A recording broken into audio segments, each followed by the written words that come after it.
చేసుకుంటే హిందూలో సోహం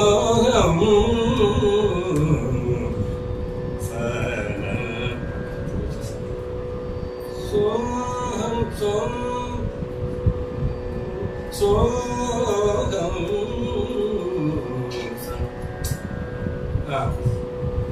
అది అందులో మోదిని సోహం సోహం అంటే నాకు ఈ వర్ణం నేర్చుకోకపోతే ఈ పల్లవి వచ్చేది కదా. చూడండి,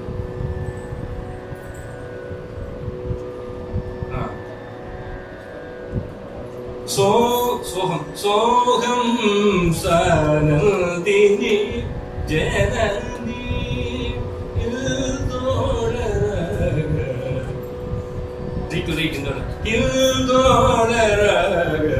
మోదిని సోహం సనందిని జనని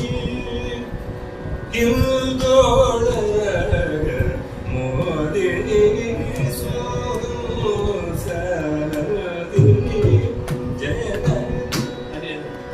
పల్లవి ఇది రేడియోలో కూడా పాడాను. అంటే హిందోళ్ళు అక్కడ స్వరకల్పన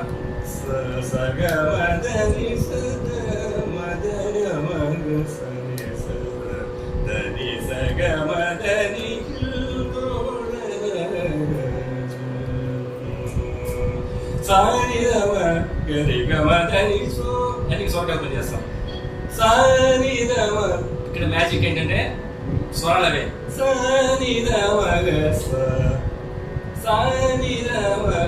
హిందోళ్ళలోనే అవి స్వరాలు, హంసానందిలో వేస్తారు.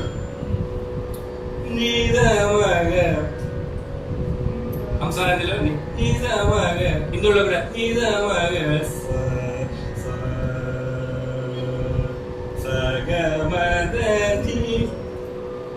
స్వరాలు కలిసినాయి ఇక్కడ రేరుగా కళ వల్ల. ఇలాగా సంగీతం అనేది ఒక మహాసముద్రం అయితే, అలాగే మహావిద్వాంసులు టీకే గోవిందరావు చాలా గొప్ప మ్యూజికాలజిస్ట్ తెలుసు కదా. ఆయన మన త్రిమూర్తుల కీర్తనలు ఇవన్నీ కూడా తెలుగు, తమిళం, కన్నడ, మలయాళం, ఇంగ్లీష్, హిందీ అన్నింటిలోనూ గ్రంథస్థం చేశారు మహానుభావులు. ఆయన అనేక వర్ణాలు రాశారు. అందులో నాకు విని నేర్చుకున్నది బాంబే సిస్టర్స్ పాడినట్టుగా నేను నేర్చుకున్నాను ధన్యాసం. అది స్టార్ట్ చేస్తాను దాంతో.